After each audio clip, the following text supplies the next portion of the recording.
இந்தியாவில் எங்கேயுமே இது போன்ற தேர்தல் அதிகமாக நடக்காது. 2021 தேர்தலுக்கு ஒரு தேர்தல், இடைத்தேர்தல். அந்த இடைத்தேர்தலுக்கு ஒரு இடைத்தேர்தல்.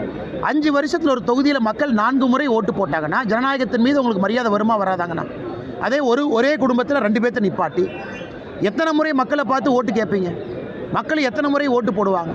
இப்போ வரக்கூடிய சட்டமன்ற உறுப்பினர் 8 மாதம் 9 மாதங்கண்ணா, அவ்வளோதான்.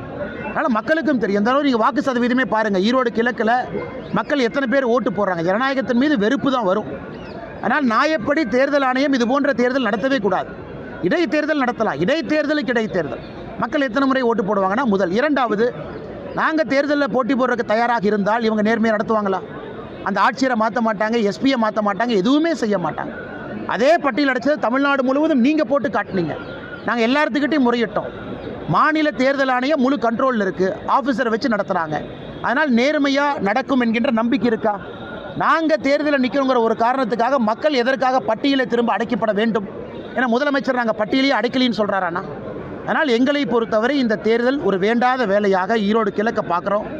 9 மாதத்திற்கான சட்டமன்ற உறுப்பினர் அதில் என்ன பிரயோஜனம் வரப்போகுதுங்கண்ணா?